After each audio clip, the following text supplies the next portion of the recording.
NBA의 역대 최고 득점왕이라 하면 단연 마이클 조던이 연상됩니다. 하지만 어느덧 그가 코트를 떠난 지도 20년이 다 되어가는 지금 NBA 현역 선수 중 가장 눈에 띄는 득점 머신이라 하면 턱수염이 풍성한 한 선수가 떠오르는데요. 이 선수는 바로 제임스 하든입니다. 조던이 날쌔고 가벼운 몸놀림과 사기적인 점프력으로 상대 수비를 농락했다면 프레임 자체가 굵직한 하든은 급격한 방향 전환과 탁월한 가감속 능력을 통해 수비를 무력화시켜 왔는데요. 시그니처 무브인 스텝백 3점슛과 점퍼, 플로터, 돌파, 자유투 유도까지 모든 공격 옵션을 자유자재로 구사할 수 있어 마이클 조던 이후로 평득 37점대의 이름을 올린 역대급 왼손잡이 슈터의 농구 인생을 리와인드 해봅시다. 1989년 8월 26일 3남매 중 막내로 태어난 하든은 갱스터들의 성지인 컴튼에서 유년기를 보냈습니다. 그의 아버지는 해군이었으나 하든이 태어나고 얼마 되지 않아 약물남용으로 수감되었고 게토 지역에서 3남매를 돌봐준 것은 오직 어머니뿐이었습니다. 아이들이 나쁜 길로 빠지는 것을 막기 위해 매일 바쁘게 움직이도록 가르쳤고 그러다가 자유시간을 줄 때면 하든은 언제나 농구를 했다고 합니다. 어머니의 울타리 안에서 잘 자라고 있던 그가 유일하게 문제를 일으킨 사건은 자신에게 관심을 표현하면서 슛 연습을 방해한 여학생에게 농구공을 던진 것이 전부였을 만큼 어렸을 때부터 농구에 완전히 빠져 있었습니다. 그러나 고등학교 1학년 때까지만 해도 다른 선수들에 비해 힘도 약하고 빠르지도 않아 유일한 장점은 슛 하나뿐이었는데요. 당시에는 코치들의 평가도 높지 않았고 눈에 잘 띄지 않는 선수였지만 그때 어머니께 남긴 쪽지에는 그의 넘치는 자신감이 그대로 묻어나 있었습니다. 어머니는 아들의 말대로 쪽지를 계속 보관하긴 했지만 얘가 그리는 미래에는 오로지 농구밖에 없었기에 만약 스타가 되지 못하면 어떡하려고 하는 걱정이 가득했다고 합니다. 그러나 다행히 다양한 스킬들을 장착하면서 단점 보완과 함께 급격한 발전을 이뤄냈는데 가장 큰 도움을 준 기술은 마누 지노빌리의 유로스텝이었습니다. 일반적인 고교 가드는 빠른 스피드를 통해 돌파를 했지만 그만큼 빠르지 않았던 하드는 수비수의 타이밍을 빼서 돌파할 수 있는 방법을 이때부터 터득했고 2학년 때부터 선발 라인업에 올라 맹활약을 펼쳤습니다. 매 경기마다 20득점 이상 해결해줄 수 있는 스코어러로 성장하면서 압도적인 승률과 함께 팀을 주 챔피언으로 이끌었습니다. 이때부터 전미에서 알아주는 유망주로 떠오른 하든은 각종 명문대에서 데려가려고 안달이었으나 고등학교 시절 코치와 친구들을 따라 애리조나 주립대를 선택해 대학 무대로 향했는데요. 신입생 시즌부터 바로 팀의 1옵션 역할을 꿰찼고 소포모어 시즌에는 평균 20.1득점을 기록하며 팀을 NCAA 토너먼트 2라운드까지 이끌어 퍼시픽 컨퍼런스 올해의 선수상까지 수상했습니다.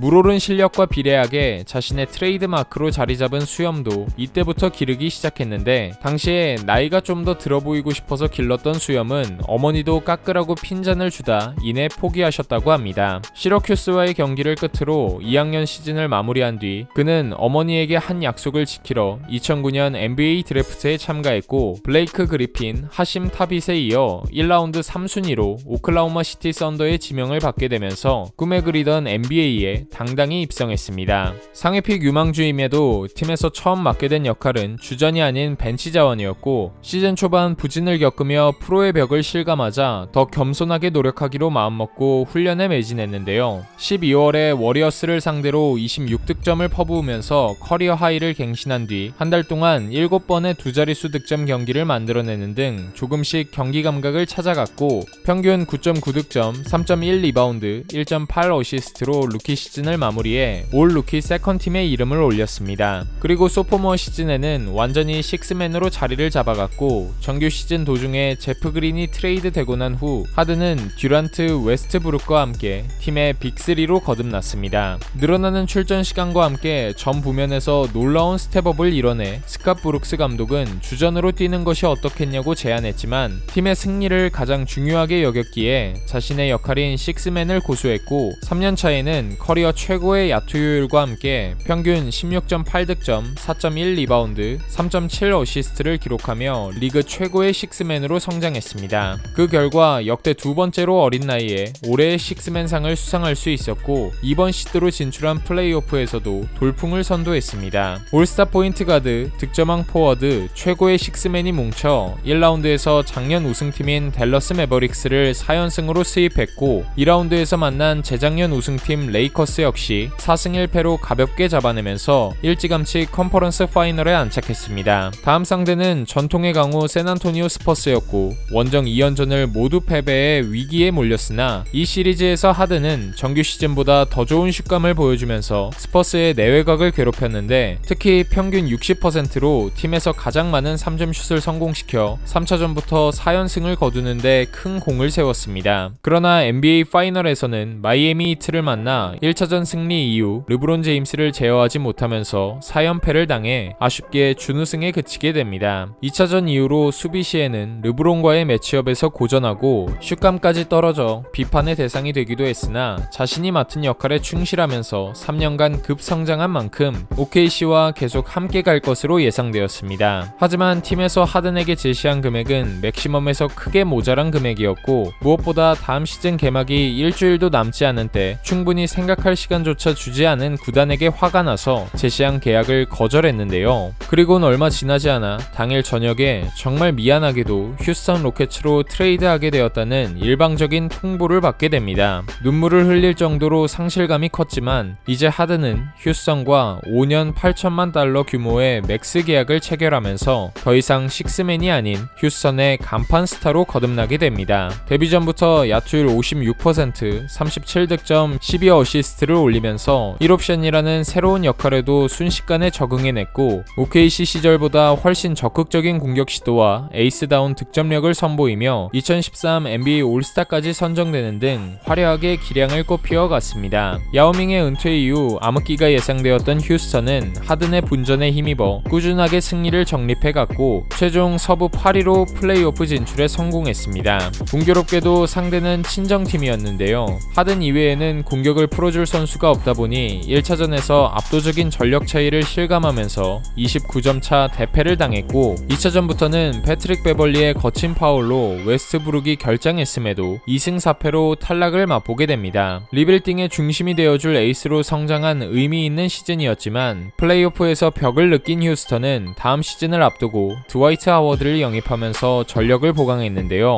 공격 시 직접 마무리해줄 수 있는 파트너가 생기자 하든은 어시스트 개수도 늘려가면서 안정적으로 경기를 풀어갔고 휴스턴은 빠르게 서부 컨퍼런스의 강팀으로 올라섰습니다. 코비와 웨이드 등 한 시대를 풍미했던 선수들의 커리어가 저물어가고 새롭게 떠오르는 스테픈 커리와 경쟁 구도가 만들어졌는데 득점면에서 좀 더 우위에 있던 하든이 커리를 제치고 2014 NBA 퍼스트 팀에 선정되는 등 서서히 슈퍼스타 반열에 다가가고 있었습니다. 다만 상위 시드로 진출한 프로 무대에서는 알드리지와 릴라드의 포틀랜드를 상대로 극심한 야투 난조에 시달리면서 고전했고 탈락 위기에 몰린 6차전에서 릴라드에게 통안의 3점 버저비터를 얻어맞으며 1점 차로 1라운드에서 또 한 번 무릎을 꿇게 되었습니다. 휴스턴은 기존의 주축 선수들을 줄줄이 놓치며 손실이 큰 오프 시즌을 보냈으나 그 다음 14-15 시즌 하든은 MVP급 화력을 보여주면서 개막 시작과 동시에 6연승을 이끌었고 서부 2위 자리를 차지하는 기대 이상의 성적을 일궈냈습니다. 그러나 공교롭게도 득점왕 경쟁에서는 웨스트브룩에게 정규 시즌 MVP 레이스에서는 드래프트 동기인 커리에게 밀려 모두 2위로 아쉬움을 삼켜야 했는데요. 번번이 1라운드에서만 떨어지던 플레이오프 무대에서는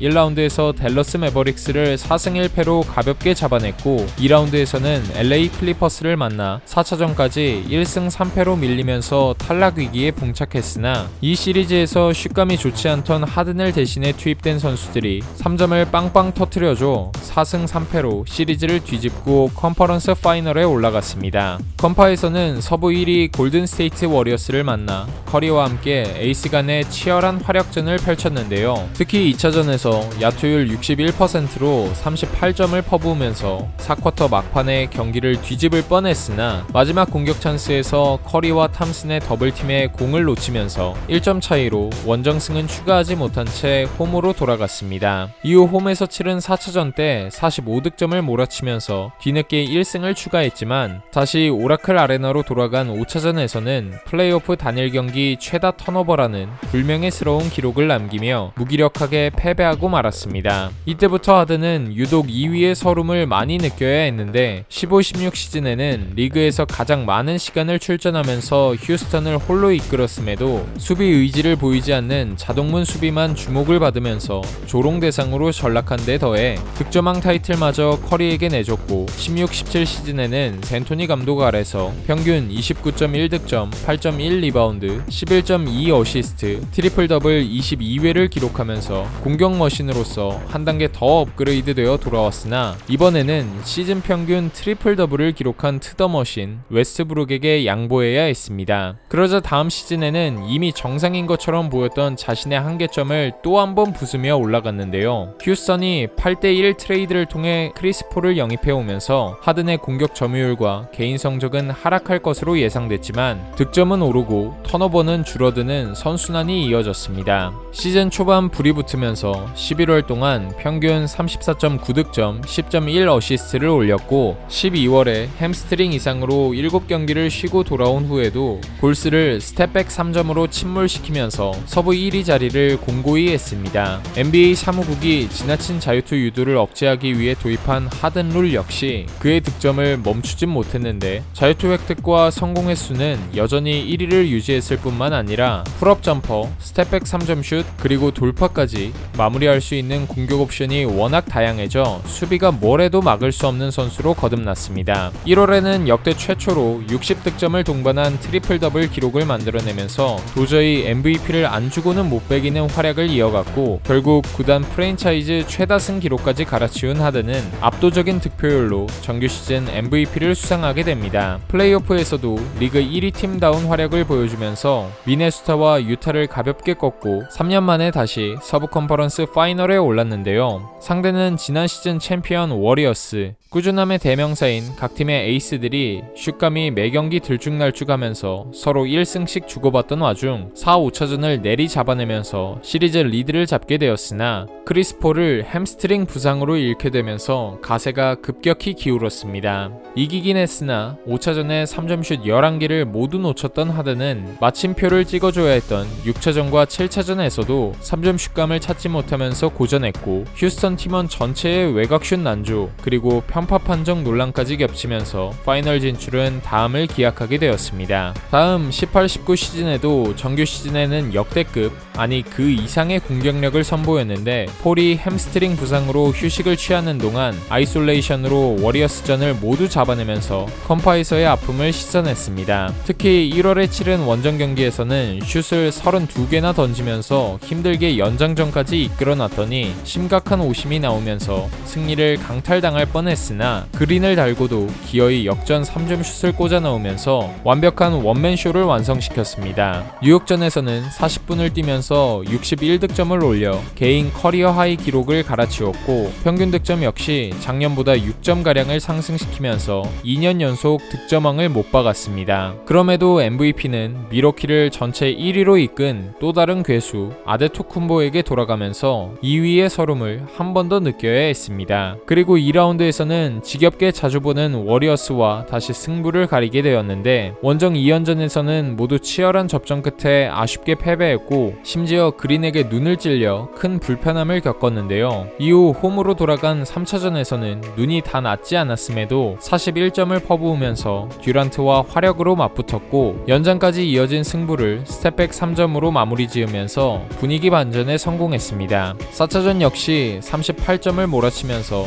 2대2 동률을 만들고 이끈 5차전 듀란트가 종아리 부상을 입고 코트를 떠나는 휴스턴에겐 유리한 상황이 만들어졌으나 잠잠하던 탐슨의 손끝 감각이 살아나면서 5점 차로 패배했고 대망의 6차전 역시 하든과 폴은 62점을 합작하면서 최선을 다했지만 후반부터 커리가 살아나는 걸 막지 못하면서 결국 2승 4패로 또다시 골스를 넘지 못했습니다. 듀란트의 공백이라는 이점을 살리지 못했기에 비판의 목소리도 거셌는데요. 19-20 시즌에는 폴을 떠나보내고 웨스트브룩이 합류하면서 호기롭게 MVP 듀오를 결성했지만 결과는 크게 달라진 점이 없었습니다. 여전히 위력적인 공격 머신답게 3년 연속으로 득점왕 타이틀, 4년 연속 NBA 퍼스트 팀이라는 영예를 얻은 반면 플레이오프에서는 르브론과 데이비스가 이끄는 레이커스에게 막혀 2라운드에서 탈락하고 말았습니다. 거듭되는 실패에 휴스턴의 단장과 감독까지 모두 바뀌며 맞이한 이번 20-21 시즌, 하든은 시즌 초반 자신이 할 수 있는 모든 것을 했지만 나아질 수 있을 거라 생각하지 않는다라고 이적을 암시하는 듯한 말을 남겼는데요.